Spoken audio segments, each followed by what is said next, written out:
Hello বন্ধুরা, আসসালামু আলাইকুম। কেমন আছেন আপনারা সবাই? আশা করি ভালো আছেন, সুস্থ আছেন। সবাই সবার পরিবার পরিজনকে নিয়ে আই হোক আলহামদুলিল্লাহ, আল্লাহর অশেষ রহমতে আমিও ভালো আছি। প্রতিদিনের মতো নতুন দিনের নতুন আরেকটি ভিডিও নিয়ে আপনাদের মাঝে হাজির হয়ে গেলাম।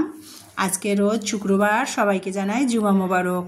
তো সকাল থেকে শুরু করেছি, আমি যেহেতু হাউস ওয়াইফ, সকাল থেকে রান্নাঘর থেকেই তো একজন গৃহিণী শুরু হয় সকাল সারাদিন। তো যাই হোক, আমি আমার ভালো লাগাটা আর কি সারাদিনই কী করবো না করবো সেটাই আমার প্রিয় আপু ভাইদের সাথে একটু ভালো লাগাটা শেয়ার করবো। এই যে সকালবেলা উঠেই কিন্তু আমি অফ ক্যামেরাতে 2 মেয়েকে ডিম সিদ্ধ করে দিয়েছি। 2 মেয়ে পড়তেছিল, তারপরে কিন্তু সকাল 9টার দিকে ঘুম থেকে উঠেছি যেহেতু আজ শুক্রবার। তো তারপরে রুটি আর ভাজিটা রাতে চাল কুমড়োর ভাজিটা করে রেখে দিয়েছিলাম সকালে তাড়াহুড়া বাজে দেখে। আর সকালে রুটি বানিয়ে নিলাম আর একটু চা বানিয়ে নিলাম, নিয়ে সকালে চাল কুমড়োর ভাজি দিয়ে রুটি খেয়ে নিলাম। আর এই যে এখানে আর কি ইলমার বাবা বাজার নিয়ে এসেছিল, তো সেটাই আর কি গুছাচ্ছিলাম। নাস্তা খেয়ে বাজারে গিয়েছিল, বাজার নিয়ে আসছে। এখানে হলো তেলাপিয়া মাছ নিয়ে আসছে 2.5 কেজি আর কি।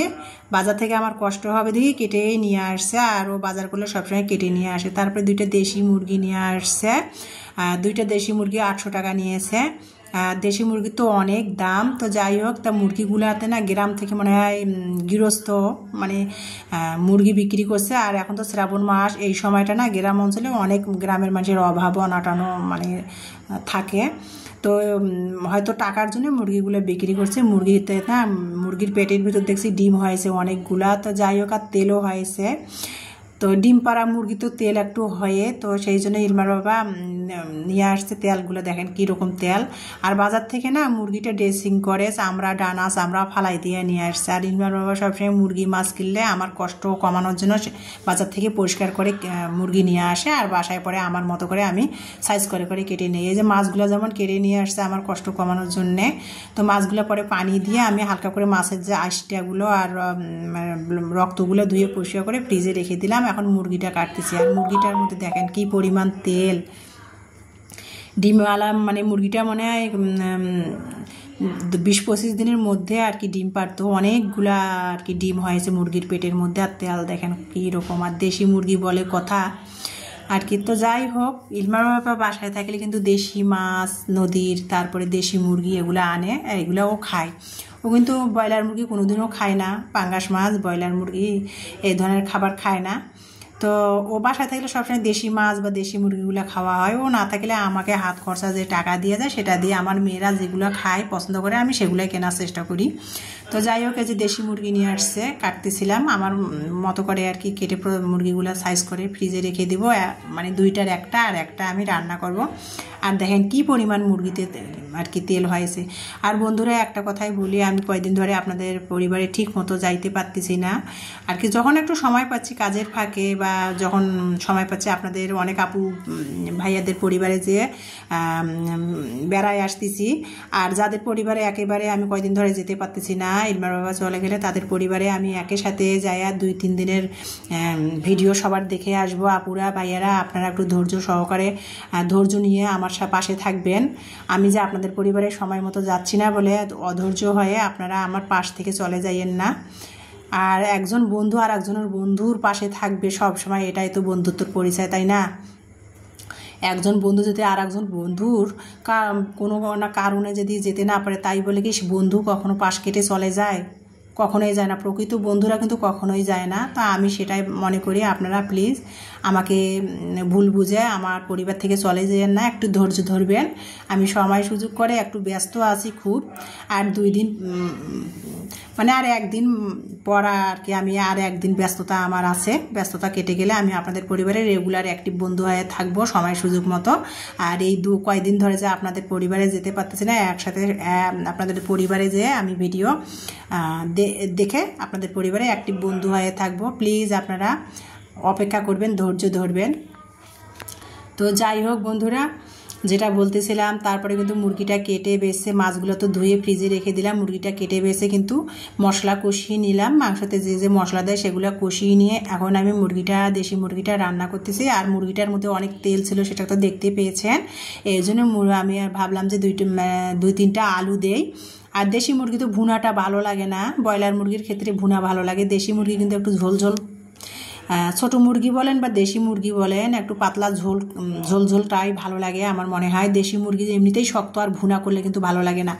তো আলু দিলাম, মুরগিটাতে অনেক তেল ছিল, এই জন্য আলু দিলাম, যে আলু দিলে তেলটা আলুটার মধ্যে একটু টেনে যাবে, খেয়ে নেবে আর কি। আর এমনিতে তো আমরা তেল মশলাটা খুব কমই খাই। তো যাই হোক, মুরগিটা আলু দেওয়ার পরে অনেক তেল ছিল, তেলটা মানে কিছুতেই আলুটা টেনে নেয় নাই।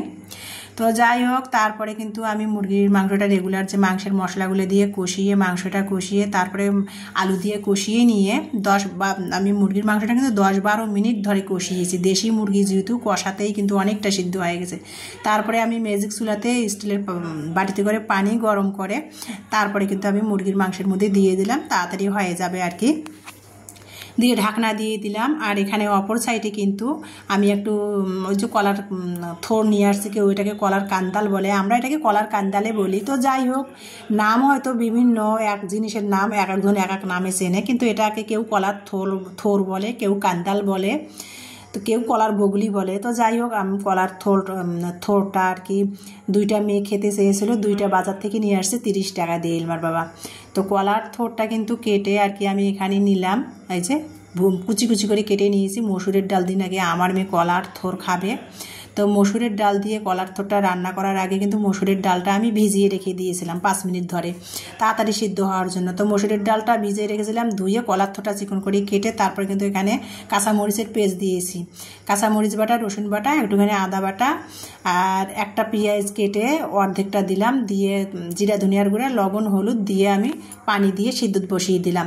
আর এদিকে অপর সাইডে আমার মেয়ে কলার, আবার কাঁচা কলার চপ খাবে, কাঁচা কলার চপও আর কি বানা হচ্ছে। তো কাঁচা কলা আর 2টা কাঁচা কলা, 2টা আলু সিদ্ধ করে, কাঁচা মরিচ, টেস্টিং সল্ট, মরিচের গুঁড়া, হলুদের গুঁড়া, লবণ, জিরা ধনিয়ার গুঁড়া দিয়ে কিন্তু কাঁচা কলার ভর্তাটা বানিয়ে নেওয়া হয়েছে। তারপরে কিন্তু একটা ডিম ভেঙে কাঁচা কলার ভর্তাটা আর কি ডিমের মধ্যে চোবাই ওদিকে কাঁচা কলার আর কি কাবাব বলে বা কেউ চপ বলে, যাই হোক বানানো হচ্ছে।